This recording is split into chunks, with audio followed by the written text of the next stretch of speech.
Hello, everybody. Welcome back to Fandom United. My name is Gio. This is news recap for August 11th. I hope all of you are having a great work week so far. Got some Matrix news to get to. Tom Hardy really wants a Spider Man crossover. Michael Keaton opens up about bringing back the bat suit and his first day on set for The Flash. So many more topics to get to. It's been a crazy 48 hours for me. I officially start work again tomorrow, my day job. I work at a hotel, I'm a manager. So, wish me luck. But like I said before in previous videos, this channel is not going anywhere. This is my passion. This is what I love doing. And I appreciate you tuning in. So, without further ado, let's get to some news topics. We're going to start with Idris Elba. He tweeted an announcement that he is voicing Knuckles for Sonic the Hedgehog, the sequel. His tweet simply reads, "Knock, knock," which is a catchphrase from Knuckles in the video games and animated shows. In case you don't know who Knuckles is, I mean, you're probably just excited Idris Elba is doing something else. We can never get enough of Idris Elba. But Knuckles is a echidna who was deceived by Dr. Robotnik, who was played by Jim Carrey in the first movie, um, and went against Sonic before he found out that Robotnik was basically lying to him. Based on the way Sonic the Hedgehog ended, it looks like that's the route that they're going to go. Robotnik, played by Jim Carrey again, is going to trick Knuckles into fighting Sonic. So that should be a cool showdown. Plus, we even got a little mid credits tease of Tails. And Tails look pretty cool too. So I remember Jason Momoa was in talks to voice Knuckles. Now, he is my first choice. Unfortunately, he won't be doing the voice work, but if I had to choose anybody else to do the voice of Knuckles, it would be Idris Elba. I hope they let him keep his accent. It works so well when he did the Suicide Squad, played Bloodsport. So we'll see. I hope we get to see Knuckles in the first trailer. The release date is April 8th, 2022. So I wouldn't expect the first trailer until around the holiday season. So stay tuned. Let me know your thoughts on the Sonic franchise. Did you like the first movie? Are you excited about Idris Elba voicing Knuckles? Let me know your thoughts down below. And let's get to some DC news. Michael Keaton was recently doing some interviews, and one in particular that caught my eye was with Collider, where he talked about his first day on set as Bruce Wayne Batman. That must have been a historic day. I wish I would have been there. But here's what Michael Keaton had to say without giving anything away. It's not his first time promoting a superhero movie. He knows how it goes. Here's what he had to say. It was weirdly and ironically easy, a little bit emotional, just a rush of memories. Without giving anything away, which I can't, basically the first shot, not of the entire movie, but let's say the introduction of Batman, is so good that we walked on and stated talking about a couple of shots and the angles. I went, whoa, this is big. This is great. I don't even mean for me, just the imager. It's great and reminiscent to some degree of Tim Burton. Excuse me. Struggling a little bit. But that's great news that it's a little bit along the lines of Tim Burton, right? I mean, that's kind of obvious, but at least they're, acknowledging the history and really going into the detail of the Burtonverse as we've come to know it. And yeah, I mean, other than that, Michael Keaton didn't really give anything away. He's obviously excited about playing Batman again. He never thought it would happen. We never thought it would happen. But the only other thing I'll add is, man, again, I'm going to keep saying it. That DC fandom panel for The Flash, where you'll have Michael Keaton, Ben Affleck, Ezra Miller, the Muschietis, probably writer Christina Hodson, Sasha Kaye's Supergirl. That's going to be an insane panel. Highly anticipated. I wouldn't be surprised if it's one of the last ones of the day, but I'm excited to talk about it and cover it. Again, I will be covering DC fandom the entire day, so stay tuned and stay subscribed.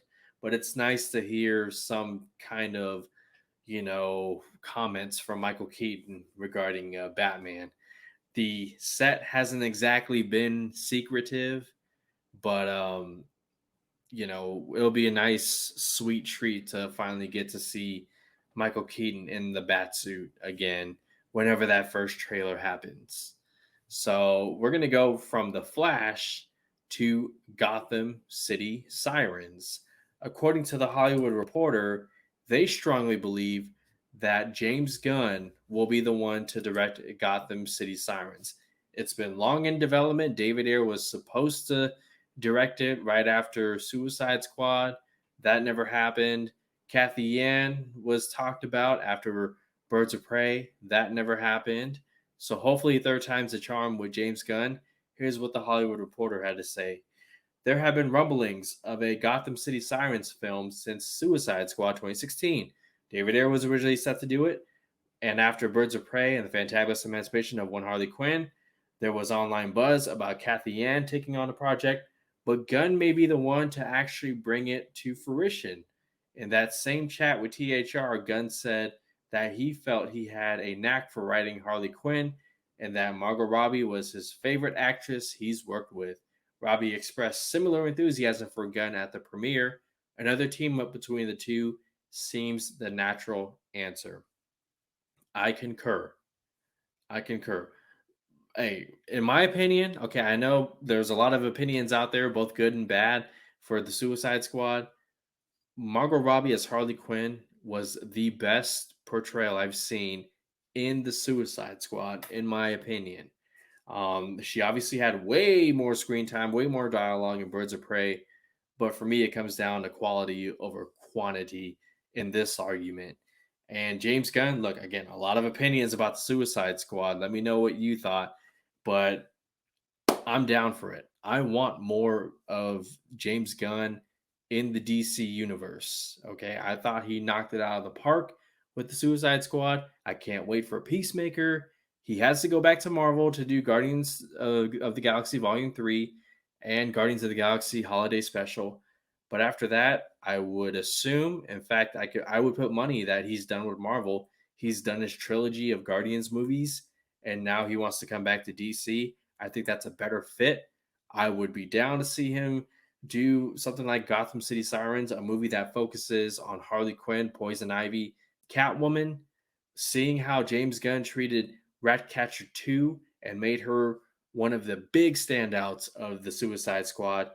Give him Catwoman and Poison Ivy. Margot Robbie, she's been on record saying she wants to get Poison Ivy into the DCEU. She is pushing Warner Brothers right now as we speak to get Poison Ivy into the DCEU. So all these puzzles put together, I think this happens, and I can't wait for it.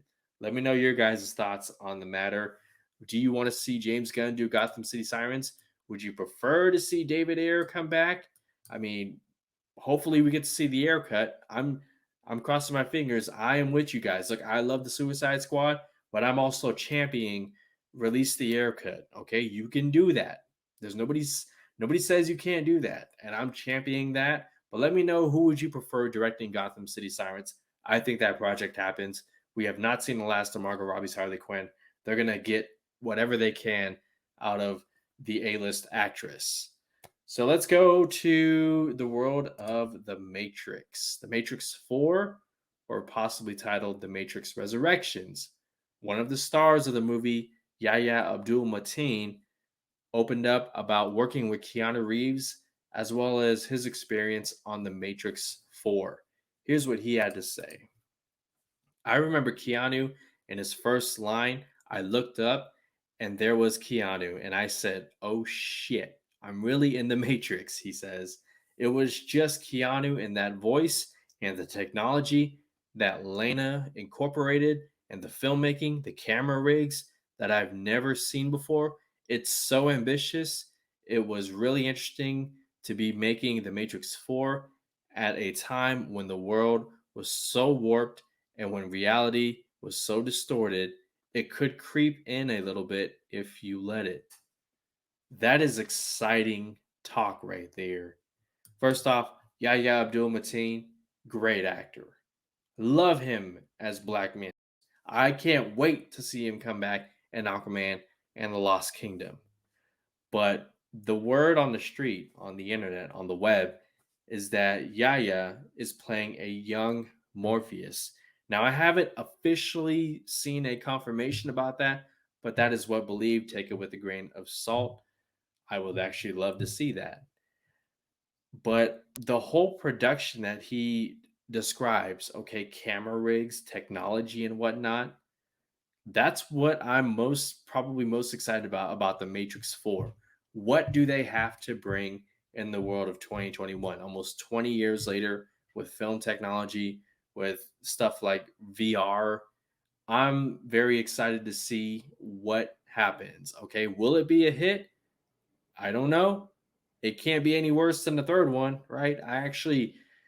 There are some things I love about the third one, but compared to the first two, I would agree that it is the weakest, as third movies usually are in trilogies for the most part. But I'm, I don't know. I don't know about whether we see the Matrix Resurrections. It was supposed to be a December release, but with the Delta variant, everybody overreacting to the box office, studios, they might have cold feet and jump out. I hope not. Knock on wood, but we'll see. You guys let me know your thoughts on the Matrix 4. The rumor title is Resurrections. Let me know what you think. And let's move on to the last topic here. Tom Hardy is really trying to get a crossover to happen with Tom Holland's Spider-Man. He wants his Venom to cross over to the MCU, or Tom Holland's Spider-Man to cross over to Sony's Spider-Verse in the making. He released a quote in the article that reads, "I would be remiss if I wasn't trying to steer any kind of connectivity. I wouldn't be doing the job if I wasn't awake and open to any opportunity or eventuality or to be excited by that." So Tom Hardy is very much a nerd. He's a fan, and he wants to see Tom Holland's Spider-Man, and he wants to share the screen with the character. Now, I think his Venom better suits Andrew Garfield's Spider-Man, but I don't think Andrew Garfield's Spider-Man will continue any further beyond Spider-Man No Way Home. Now, Sony could shock us and say we've actually wanted to talk with Andrew Garfield, but we'll wait and see after No Way Home, which we hope is coming out in December. But look, the Venom Spider-Man crossover, it makes sense. Okay, yeah, Venom could probably hold his own universe. I think he's a big enough character, and you have Tom Hardy as the character. I think Venom would be able to hold his own. But as a fan, I want to see Venom and Spider-Man on the big screen, not the one we got in 2007 with Sam Raimi's Spider-Man 3. I want to see Tom Hardy's Venom with a good Spider-Man like Tom Holland. He is a good Spider-Man. And so make it happen. I don't care which Spider-Man it is. Sounds like Tom Hardy wants Tom Holland. I'd be down for that. Let's make it happen. Come on now. Let's do it.